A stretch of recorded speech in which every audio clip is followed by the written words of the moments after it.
Hello, everyone, and welcome to the CAF News. My name is Kevin Donovan, here again as usual with my friend Bryce. This week, the ground under the architecture profession moved again.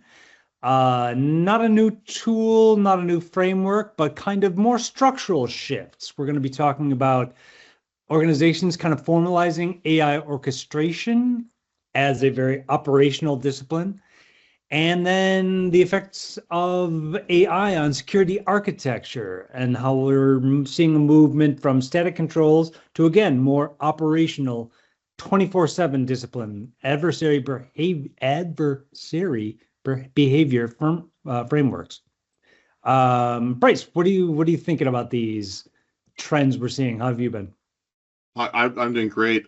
Well, lots of stuff is happening, Kevin, and let's start with these trends and what do they mean? I think this is really important in terms of where we're going. So the first thing we're talking about is this idea of the increased role of agentic AI to orchestrate and choreograph things, right? And now this actually challenges conventional enterprise architecture in many ways, but fundamentally it's a shift in how capabilities get composed and used in a more dynamic way than we've ever seen. This, I think, is going to really strain our current methods. It's huge. The idea of doing like a static capability diagram and some value streams and then modeling that down doesn't capture, I don't think, the essence of what we're doing with some of these frameworks and their ability to adapt dynamically. It's really going to be interesting going forward because we definitely need more resilient architectures, and AI is really an enabler that's opening up the ability for these architectures to also dynamically reconfigure themselves. So there's a huge question. What does that mean to our frameworks? And what does that mean to the enterprise architect and solution architect as professions? Yeah, that's a really interesting question. What happens to the role, the profession? As organizations start dealing with this, with agentic processes and AI orchestration, does EA absorb these roles? Are they separate somehow? And then what sort of frameworks or models will support this kind of governance? Great question. Great question. I think the first one, I'm gonna take a stab at this. I think, Yeah. will EA absorb it? The real question is, what role is best suited to absorb this? Is it the software engineer? Is it the business manager? Is it the enterprise architect? I think what we're going to see is that it's somebody that can combine all these worlds. I think the EA brings that broad range of skills together. However, they're going to need to have, I think, at least significantly more understanding around the engineering and the impact of these dynamic frameworks as they build them out.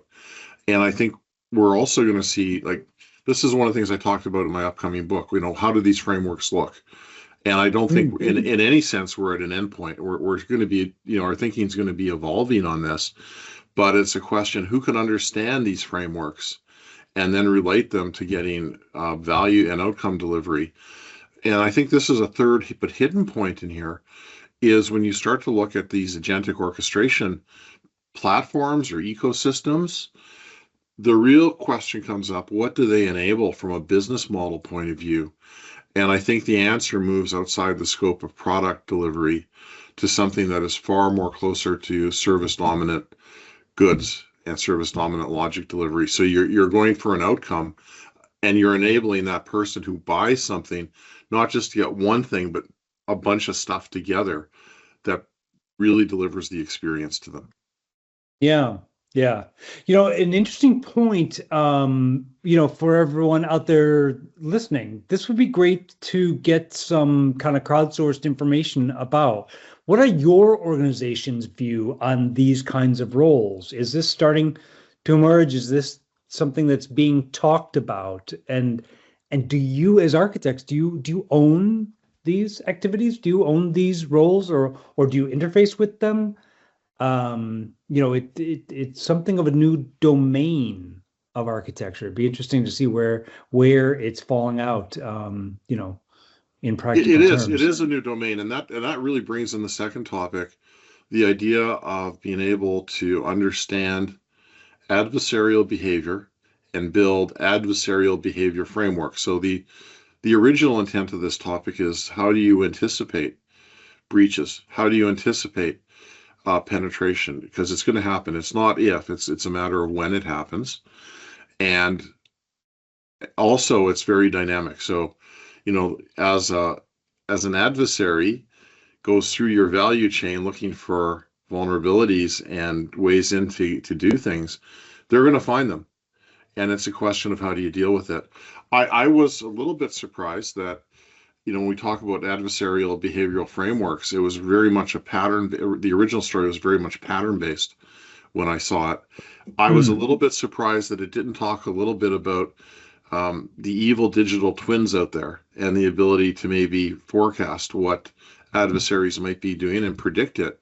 But again, I think this goes into really much the first thing is we're moving into a new world, very dynamic, a really different type of enterprise architecture that it's really going to test the understanding of architects to go across different roles. Yeah, it's interesting in the security domain. We're certainly hopefully long past the times where security was a bolt-on after you finished everything. But how embedded is it? I think that more and more, we're seeing some AI generated threats out there, and those won't be a weekly or daily occurrence. There will be hundreds or thousands of them daily. And so you have to, perimeter is no longer, I think, going to be even possible. I think you have to build in resilience. Architecture has to become threat aware by default. And yeah, if you're not reflecting adversary paths like this, if you're just looking at business flows, then I don't think that you will be able to handle the oncoming onslaught. And I don't think that's, crying wolf, to be honest. It's not crying wolf. It's pointing out that there's unknowns as we go forward. We need to start designing for those unknowns. As architects, we need to understand them. I mean, the architectures that build in future resilience are going to fare better than the ones that don't. Whatever you do, I think if you do something, it's better than nothing. But let's flip this around now to the market. And how is the market? How are business viewing this whole thing? And we had a really interesting discussion leading up to this. And the real question is, do they really understand it? So, if you compare what's happening now in the market as a result of some of these things, I think there's a lot of is it uncertainty? Is it reluctance? Is it caution that people are looking at? You see NVIDIA, for instance, did their best report ever, and it drops on the wave of cautionary investors. And I think that makes sense. I don't think we're headed. I think there's a lot of input. There's a lot of people that speculate for a variety of reasons that we're headed to burst the bubble. I don't think we've even entered the bubble yet. The real thing is, as we go forward, people don't understand the changes that are coming. We're looking at some GPUs and maybe a company or two like Palantir and Big Bear that are adapting their architectures for these changes in very simple ways. Nothing really dynamic yet. What happens when these massive changes really start to hit us? We're going to see a whole second wave of AI, and the bubble is nowhere near bursting, in my opinion. What do you think, Kevin? No, yeah, the whole are we in an AI bubble? I think it's good we address that because it is so timely. The market is going to do what the market does. It's sentiment based. People are a little spooked right now for any number of reasons. But I don't think that the long-term picture has changed at all. And I think a lot of it maybe is just as much because the broader market, the general, man on the street doesn't even really understand AI and the importance and the broad applicability of it. Just as much as we as architects probably don't appreciate it very fully. Within organizations having to address these orchestration and agentic, challenges, and then from the outside to be able to not only enable business today, but also the adversary of tomorrow. I think that people tend to underestimate the effects and probably the speed with which we will experience those effects. And that has implications, of course. Again, I would call out to, to our community here, how do you think that your role needs to evolve? And your thought leadership, your voice. What kind of skills do you need to develop? What kind of questions do you need to be asking the board, stakeholders, to be able to bring people around to this kind of an awareness? What of this can you start weaving into your architecture practice today? I think those are the kinds of things that will get us moving down the road to opening people's eyes and being able to be prepared, if not fully. Absolutely, Kevin. And I think you really hit the hammer on the nail on one thing, that we need a dialogue looking forward. These AI changes are not, I think people right now are thinking, oh, this is great. We're building a better AI system. And that I don't think is the right way to look at it. What we're doing is we're using AI to build a whole layer of enablement that eventually will be able to not only orchestrate AI technologies, but quantum, other things like neuromorphic, a whole, bunch of technologies that are literally a few years away, and it will be able to coordinate them. So I think we need to start that dialogue sooner rather than later. We need to recognize that these systems are going to be fundamentally more dynamic than anything we've ever dealt with. And it would be great, like you're saying, let's get comments below. And also, I think if anybody wants to get together, it would be great to start maybe a group to talk about some of these things going forward. Lots of stuff happening. So yeah, I don't know. It's kind of the feeling right now is kind of both scary and exciting. Kevin, what do you think? Yeah. Well, I think it's interesting that two stories that seem so disparate could kind of point to a single truth, if I may, that architecture is shifting, and the responsibility and role of architecture is shifting, whether organizations, see it, believe it or not. This designing of systems, and as you mentioned, finish your capability map and have it on paper and put it on the wall.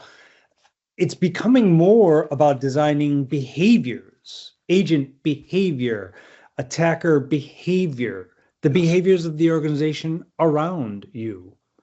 And if you're not adapting to these kind of new operational dynamics 24/7, then you're probably still working on, last year's enterprise. So yeah, I think that you need to be thinking about refactoring, what the target operating model is, and be including these AI orchestration and AI attack roles and update security architectures to map adversary behaviors. That will certainly put you ahead of 90% of the people in the field, I would guess. Absolutely. Great discussion, Kevin. As usual, please, if you can, join in, comment below. And thank you, Kevin. Excellent discussion. Okay, great. Thanks, everybody. See you next week.